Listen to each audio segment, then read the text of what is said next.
la máxima será de 26 grados, y nos vamos al último bloque para hablar con nuestro columnista, el doctor Martín Zuleta, abogado, docente, pero fundamentalmente un hombre con mucha militancia y también con mucho conocimiento de la política, porque esto viene de familia. Buen día, doctor, ¿cómo le va? Hola Carlos, buenos días, buena semana para usted y la audiencia. Bueno, muchas gracias. Creo que llegamos a un escenario donde la puja es entre un Massa que quiere hacerle creer a todo el mundo que con las decisiones que se están tomando tiene resuelto el tema de la economía y que él lo puede mejorar mucho más si es elegido presidente. Milei, que tiene sus ventajas relativas respecto de lo que viene y de lo que él considera que va a suceder, que todo el mundo lo va a votar porque es Milei sin ningún inconveniente, es decir, que lo están esperando para votarlo prácticamente. Así que a mí me gustaría que veamos qué puede pasar en este trípode que se da con los famosos tercios, esto que se dijo desde el principio que iba a ser el escenario, ¿no? A ver, es importante tener presente qué representa cada uno de los tercios, ¿sí? Es una pregunta que nos debemos hacer en un análisis inicial, porque de eso va a depender fundamentalmente tratar de entender cómo se puede mover el electorado. Y por otro lado, en segundo lugar, es importante ver qué es lo que está buscando la sociedad argentina. Creo que es más fácil responder esto segundo, es más fácil de responder porque ya tenemos resultados electorales y sabemos que la gran mayoría del electorado argentino se inclina por el cambio. O sea, si nosotros tenemos que extraer un dato de lo que ha sucedido, es que se inclina por el cambio la gran mayoría de la sociedad argentina, ¿sí? A tal punto es así, y de esto ha tomado nota también el oficialismo, que el propio Sergio Massa se viene a proponer como un cambio, por decirlo de alguna forma, tratando de desligarse de los desaciertos de Alberto Fernández, pero sin tener en cuenta que lleva siendo Massa superministro durante un poquito más de un año en la República Argentina, y realmente su gestión no ha podido lograr las metas que se había propuesto. Entonces, teniendo como base esa primera, digamos, certeza de que el electorado mayoritariamente quiere un cambio, vamos al segundo, a lo segundo, que es lo primero que yo manifesté. ¿Qué representa cada uno de estos tercios? Y creo que en ese sentido, lamentablemente, Milei es el que se ha venido a colar, por decirlo de alguna forma, dentro de las estrategias tanto del oficialismo como de la oposición. ¿Por qué digo esto? Porque yo estuve pensando y reflexionando las columnas que venimos haciendo y analizando lo que muchos analistas venían opinando al respecto, y nadie vio venir a un Milei con un porcentaje de adhesión tan alto, ¿sí?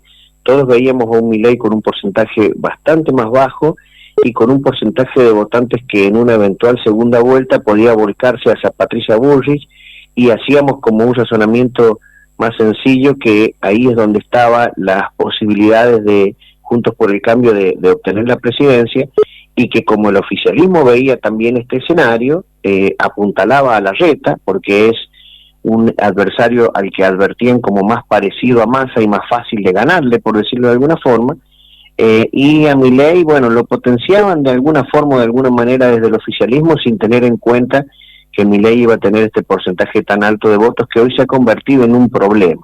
Pero yo diría que hoy es más un problema para Juntos por el Cambio que para el oficialismo, Milei, y fundamento esto que le acabo de decir. Creo que los electores de Milei, ¿sí?, y los electores de Bullrich, en algún punto están conectados, ¿sí? En algún punto están conectados en el sentido de que Bullrich era quien representaba el ala más dura de Juntos por el Cambio, no tan extremista como Milei, y en ese aspecto o en ese sentido se entiende como tanto Milei como Bullrich venían tejiendo por lo menos una cordialidad mediática durante mucho tiempo, porque se entendían con electores, con electorados similares, ¿sí?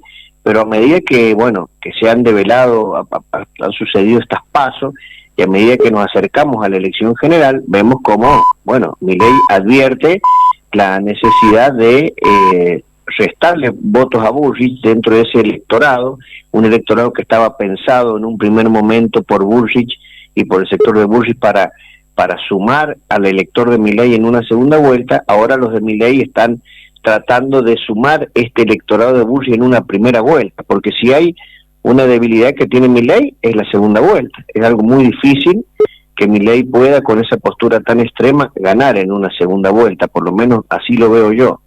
Y creo que ahí es donde finca o radica la esperanza del masismo, de entrar en una segunda vuelta con Milei.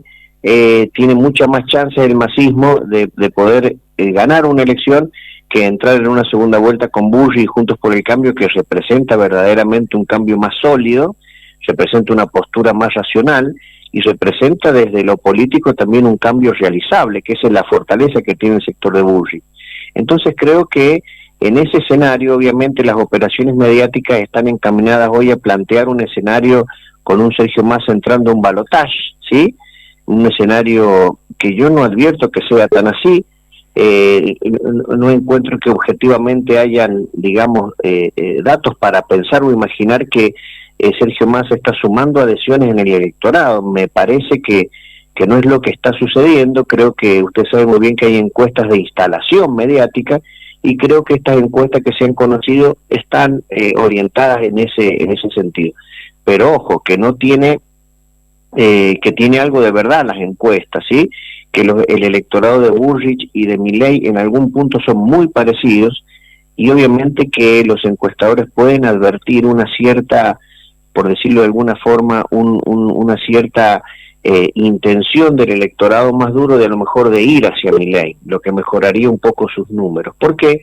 Porque usted sabe muy bien, Carlos, cómo funciona esto, que cuando yo no quiero desperdiciar mi voto, cuando yo quiero ganarle al kirchnerismo, por decirlo de alguna forma, y voy a mirar a aquel que entiendo que le puede ganar en primera vuelta. Entonces se está dando un escenario un poco complejo de analizar, pero yo creo que todavía hay tiempo y hay margen para que una oposición como la de Juntos por el Cambio, que es más racional, más fuerte desde lo político, pueda terminar haciendo, digamos, una muy buena elección cuando termine de ajustar algunas cuestiones. Hay algunos desbarajustes ahí que tienen más que ver no con la candidata ni con el espacio, sino que tiene que ver fundamentalmente con los socios políticos, que va pasando el tiempo y no se advierten gestos más firmes o más fuertes de potenciar a la figura de Patricia Bullrich por parte de sus socios políticos. Pero cuando eso suceda,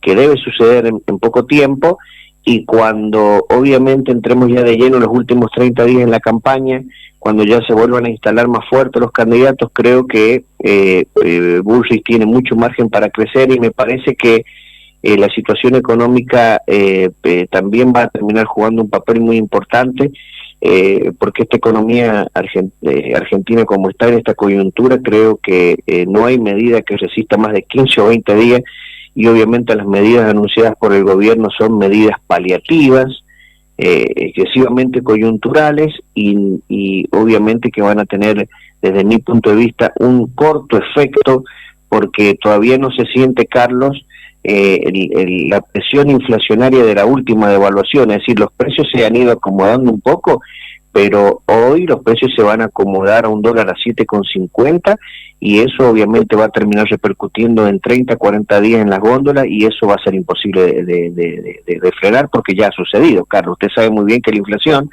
siempre uno la va corriendo de atrás. Es decir, lo que termina volcándose en un precio es por algo que ha sucedido 20 o 30 días con anterioridad. Entonces no le va a dar tiempo a Massa estas medidas tan efímeras de poder mostrar de aquí a la elección un mejoramiento en los indicadores económicos, y creo que eso le va a terminar jugando en contra. Claro, en el mejor de los casos, ¿no? Porque, por ejemplo, el sector pasivo, la movilidad arranca desde septiembre, entonces usted se imagina, ya estamos muy encima de todo, porque todo es así, todo es improvisación. El equipo económico de Massa está flanqueando en lo más central, ¿no? Realmente uno puede advertir que no hay, digamos, no tiene solidez todas estas cosas que va practicando un Sergio Tomás Massa, que está desesperado por entrar en el balotaje. Mire, es un ministro de Economía que no es economista.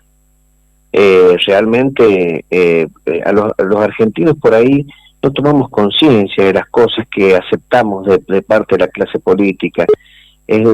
Massa, un abogado recibido de abogado después de haber estado en la función pública, un abogado como ministro de Economía, economistas que inclusive pusieron fichas en Massa porque entendían que aquel problema no era económico, sino que era un problema político. Entonces avalaron esta especie de superministro en la que lo convirtieron a Massa, que debo reconocer, y lo hemos dicho también en estos micrófonos, que es el único que le podía dar aire u oxígeno al gobierno, porque es la única figura, no sé por qué motivo, porque todavía no lo entiendo, pero la única figura aceptable desde del oficialismo para el establishment internacional. No entiendo por qué, porque realmente usted fíjese lo que ha sucedido, cómo lo ha tratado la clase política paraguaya de mentiroso en este fin de semana. Así el viernes propiamente dicho, estamos una imagen internacional realmente que es decadente la que está dando la Argentina durante todo el gobierno de Alberto Fernández. Hemos tenido, no nos olvidemos también de que lo tuvimos a Cafiero de canciller, un hombre que realmente de política internacional, de diplomacia, de una preparación técnica, tampoco la tenía. Es decir, como usted dice, todo es improvisación, pero sin embargo, dentro de todo este marco de improvisación, sigue el electorado y cierta parte importante del electorado apostando a esto. Entonces no hay que subestimarlo. Y yo creo que, fíjese usted lo que está pasando, que es lo que yo vengo viendo, que hace rato ya lo hemos manifestado, pero cada vez me asombra más a mí el rol y el papel que está cumpliendo Cristina Kirchner. Cristina Kirchner es evidente que podría hacer algo más para levantar al oficialismo y no lo está haciendo, así como los socios de Patricia Bullrich podrían hacer algo más y no lo están haciendo. Y esto puede llegar a jugar en definitiva a favor del libertario de Milei, porque tiene Milei por un lado un electorado muy duro. Debemos tener en cuenta esto, que tiene un piso de 32-33% de electores que lo han preferido a él de manera personal, sin estructuras, con sus falencias, con su discurso. Y en cambio Bullrich necesita que le sumen los electores de Larreta, y Massa necesita que le sumen los electores del kirchnerismo, que algunos se manifestaron a favor de Grabois. Y entonces cuando uno advierte que Cristina no está haciendo lo que tiene que hacer, y que los socios de Bullrich no están haciendo lo que tienen que hacer, bueno, estamos planteando entonces evidentemente un escenario muy favorable para Milei, que habrá que ver si eso le alcanza para ganar en primera vuelta, algo que yo lo dudo, ¿sí? Y en segunda vuelta es algo muy difícil que Milei pueda llegar a imponerse, pero está faltando por parte de Juntos por el Cambio y del oficialismo un push, un empuje de las figuras más importantes del frente, ¿sí? Claro que sí. Nuestro columnista Martín Zuleta con nosotros acá en Radio Balas en el programa de La Careta Política. Gracias, Martín. Un abrazo grande, buena semana para todos. Bueno, muchas gracias. Ahí estaba Martín Zuleta con nosotros, nos estamos retirando.